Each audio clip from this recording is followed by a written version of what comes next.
Hey, good evening, everybody. This is Marcus. I'm one part of the Because I Feel Like It podcast crew. Um, this pains me to even get to this point, man. Pretty sure, like most of the Philadelphia 76ers fans, they have watched this Detroit Pistons game. I am tired of the Philadelphia 76ers. I have given them every benefit of the doubt coming into this season, and I understand there are some things in sports that you cannot control, but I'm tired of them. I'm tired of what they represent. I'm tired of the people who represent them. I'm tired of the lies that ownership and GM tell. I'm tired of the product that's being put on the floor. I'm tired of the franchise player or the face of the franchise because they said today, as Maury said, this is still Joel's team, and I love Joel, but I'm just tired. Someone has to tell it the way it is. You have to take the training wheels off this, man. It's been 13 years, it's been 10 years, man. Like, and it's not just him. Because understand this, like culture, competency, and the ability to operate normally with leadership starts from the top and it trickles down to the bottom. This organization is not being ran with competency. It's not being ran in a normal way. You can tell when the GMs talks and it trickles down. You can tell how the coach talks, and it's not even so much about Nick Nurse because I think he's just like the man in the middle. He's just stuck. You know what I'm saying? And I'll get to the answer or the reason why I'm saying that. This understand how this is going. They never, and shout out to the PHLY 76ers team. They said it earlier. You can never get the truth. You can never get a real estimate of what's going on in regards to injuries, right? They talk so vaguely in regards to what's going on with PG, what's going on with Joel. Yabu's out tonight. You know what I'm saying? And it's just you never get a clear answer on anything from the 76ers. And then whatever is told from them probably gets to Nick, and he speaks vaguely. And then you see the product on the floor. And I am a basketball snob, man. I am a true basketball snob. And it's no disrespect to the younger crowd, to the new generations coming through the league. It's just how the game is being taught and how the game is being played. Like at this point, understand this. At this point in Joel's career, yes, he is hurt. I understand that. But in particular tonight, man, there is not a man on that court over 6'9" except for Joel. And you know what Joel was majority of the game before I turned the game off? He was out at the 3-point line at 7'2", 280, or really 300. And Jalen Durham was guarding him. And then when he wasn't guarding him, what's his name? I forgot, Isaiah, whatever his name is, man. He's not even good enough to be mentioned. But at the point, the whole point is Joel has an undecided. It's a crazy. He has a crazy advantage being in the paint, and he just never went down there. I saw him go down there 2 or 3 times in a game, and it's wild. Like, dude, you should eat on these smaller guys, and then on top of it, you get to the point where his body language is just so bad. his body language is just so bad, man. Like you look at the younger guys are looking at him and looking at him like they take their lead from him on the court. And if you see him being lazy, the rest of them are going to be lazy. And I think that's exactly what Maxey was getting on his ass for earlier this season, because his body language is so bad. You know what I'm saying? And these younger guys are looking at him. If he doesn't care and if he's being lazy, why should I give my effort? There was a play in the second quarter, right? They had got it back. They were down 17 early to a Pistons team without Cade Cunningham. There was one particular play where they cut the lead to 10. They had went and got the rebound, right? No, the ball came off the board. They got a rebound, right? The ball came off the board. Kelly Oubre grabbed it, right? Stopped. The ball hit the ground. Kelly Oubre turned around to talk to Joel. Forgot about the ball. He got the rebound, bounced it, turned around to talk to Joel. Forgot the ball was there. And Malik Beasley went and came right back behind his back and took it and put it right back in the layup, right back in the rim. This team fundamentally is broken on the court. They have zero and it's wild to even have. I have not played 1 ounce of professional basketball. Not one. I'm not going to pretend like I have. But I know the game inside and out. Why a professional basketball player would do that, take the ball, bounce it, turn back around to talk to his teammate and forget the ball, and then the other team's player grabs the ball and puts it back in the hoop. That is wild to me. That means they're not connected. They have no situational awareness. Fundamentally, they're broken. They have no leadership on the court. It's sad. They are a sad set of circumstances, each of them. Oubre, PG, Joel. Who knows where Drummond is? And that's another thing, man. Like, you get to the other point. Why is Kyle Lowry on the court? Why is he in the NBA uniform?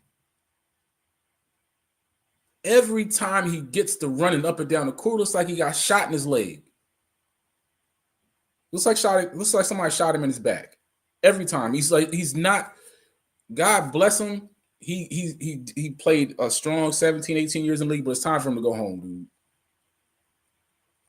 You know what I'm saying? And why Nick Nurse keeps putting him out there, subjecting the rest of us to watching this is horrible. You know what I'm saying? They have no fundamental understanding of anything in basketball right now, man. And they're lazy. They are a lazy basketball team, man. They have no leadership. And it's not just the players that start. It starts at the top, man. It starts at the top. It's just, I saw parts of Maury's press conference, but I didn't even bother to listen to the rest of it because I know they're full of shit, man. You know what I'm saying? This team is just not whatever they think they are, they're not. Whatever cushion they think they have, they don't. They have no sense of urgency. They don't play together because they only played 11 games together out of the first 50. And granted, yeah, I get that, but it's not an excuse for NBA players, man. The game is not that hard. Big guy, dominate the little guy, which Joel should be doing. Even without all of his mobility, he's better than Jalen Duren. But yet he's not in the paint. He's shooting threes. They're running, and then when he's shooting threes, they're getting long rebounds, and they're running right past him. That wouldn't happen if he got his ass in the paint. and he you know, what's the word? And he forced himself on them. And I say that in pause, and that's not what I'm really saying, but you know, it's just bad, man. You know what I'm saying? You have to impose your will. You have to impose your will on your opponent, man. And he just doesn't do it. I don't want to hear, well, I didn't get this, dude. You had 2 days off, dude. And then you're going to play on Sunday. I guarantee you're going to play on Sunday. Are you going to be lazy then too? Because your laziness is like a virus, Joel. And I'm just telling you what it is because I love you. I don't know if it's the people around him are just not telling him the truth because they don't want to lose him, but they've already lost him because he's not mentally there, dude. You can look in his movements, and it's just a continuing theme with this dude, man. Like the pouting, the the the searching for calls. These refs are not giving you those calls anymore because you haven't shown that you can even stay on the field, stay on the court that long. The benefit of the doubt is gone, bro. You aren't who you are. You aren't what you were even 2, 3 years ago, dude. And I love you. I think you can get back to it, yeah, but you need to get your shit together. You are not the Joel Embiid from your MVP season. You don't look like him, and you're not acting like him. And it's a virus through the team. You know what I'm saying? Like you should be the example for these younger guys. And who knows? Lord knows, man. Like even with it's just bad. You can't even beat a Pistons team that is without Cade Cunningham. When I saw it, I didn't even know he was going to be out until right before the game. And you let Malik Beasley go off and cook you. Of all players, the one who doesn't have really he doesn't even think to go to the rim. Everything is a three, so you know what you're guarding. You're guarding the 3-point line. And you can't even do that. You don't. And then it's not even just Joel. Even on most of the possessions the Pistons had, they never get back. They just a lazy team, man. Like I don't care. I don't even want them to get to the. Why get to a play-in if you're going to put this effort in? Why pretend like you want to be a playoff game if this is the effort you're going to put out there? And the truth about the 76ers is the only reason why people haven't been as hard on them as they should be is because the Philadelphia Eagles have been good all year. If the Eagles were bad, people would really be focusing on them. They've been given so much bail just from the Eagles season that is crazy. But that's about to end after Sunday. You're not going to get that benefit of the doubt. You're not even getting it now. The 76ers are a shit show from top to bottom. And I don't know how they fix that unless the owner sells the team. And I don't think he's inclined to do so because he's making money. But they got to change something. They got to get some. They I don't know how they do it. I don't believe it's the coach. I just think he's there because that is what he's supposed to do. I mean, the product the pieces they're giving him are mismatched pieces who, by the way, can't stay on the court together. This is the first, like I said, this is the 11th game PG, Joel, and Maxey have played together. But you shouldn't lose. You shouldn't be. If you lose, okay, people can stomach a loss. But you cannot be this bad against a Pistons team, without Cade Cunningham and Jaden Ivey. This is bad, dude. I used to tell people, and I'm going to tell you, what I gave the 76ers the benefit of the doubt about was, okay, understanding the team was built around Joel, but he needed PG and Maxey, right? And that's what I was okay, man. Eventually, they'll all get on the court, they'll get better, they'll get that chemistry or whatever the case may be. You know what I'm saying? I said, just I understand what they were about, but the thing is that the overarching theme with all of these things is even without that, they lose the same way. They're undisciplined, and I don't think that has anything to do with coaching either. I just think they get on the court and they don't know what the hell they forget they forget their NBA basketball players fundamentals. They forget fundamentals. They can't even inbound the ball, dude.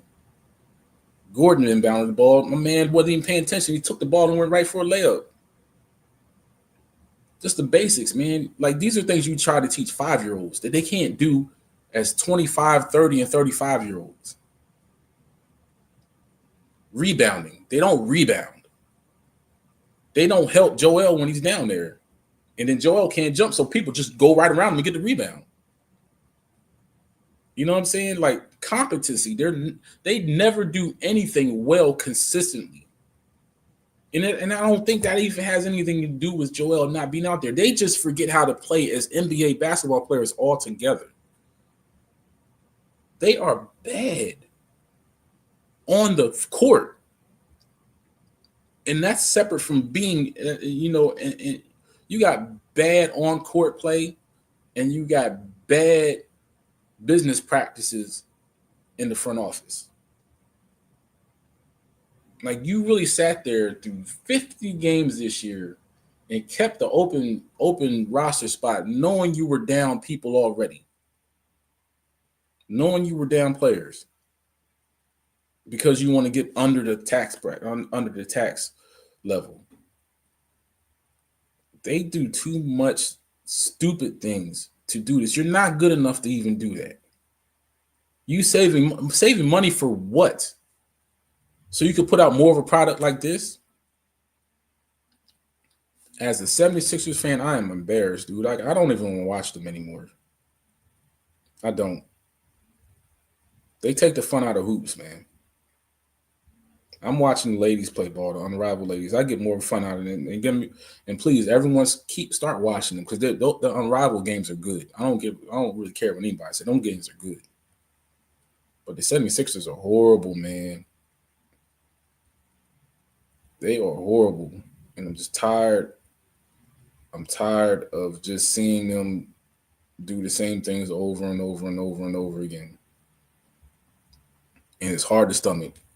And it's sad, because I think 76ers fans, and I don't want to speak for all of them, but I just think we want to see a competent effort out there, a team that does things the right way, ownership that does things the right way.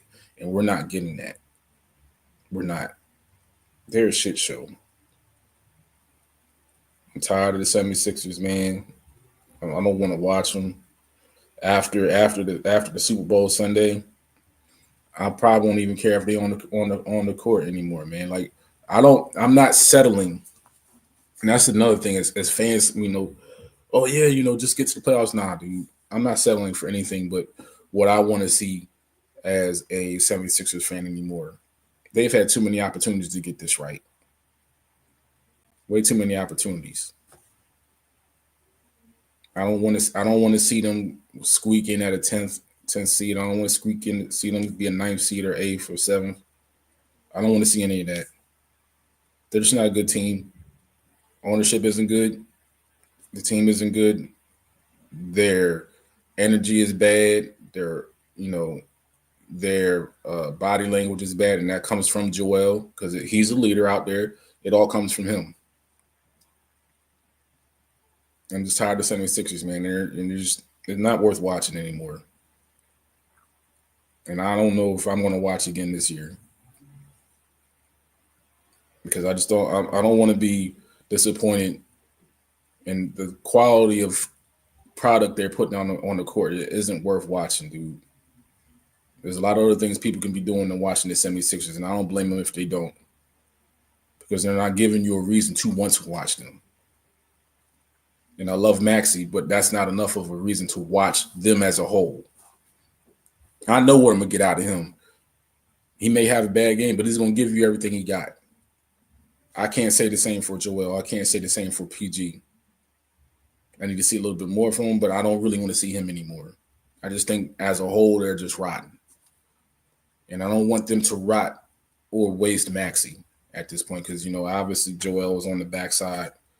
PG's on the backside. I don't want them rotting or being a bad influence on him. I don't want them being a bad influence on Maxi, man. This team just isn't what I want to see right now. I'm embarrassed to say I'm a 76ers fan at this moment. I don't know how it gets better unless pieces are moved or people retire or sell the team. But they're horrible, dude. Yeah, that's really all I got to say about the 76ers, dude. I'm tired of them. You know what I mean? If you can, man, hit that like and subscribe to the Because I Feel Like a podcast channel. That'd be greatly appreciated on behalf of my fellas. On a upbeat note, let's get ready for this. Let's get ready for this the Super Bowl this Sunday. Hopefully, the Eagles come out with a win. But as far as the 76ers go, they're an afterthought right now, and I hope they stay that way until they get all their stuff together, man. Y'all have a good evening, and see y'all Sunday.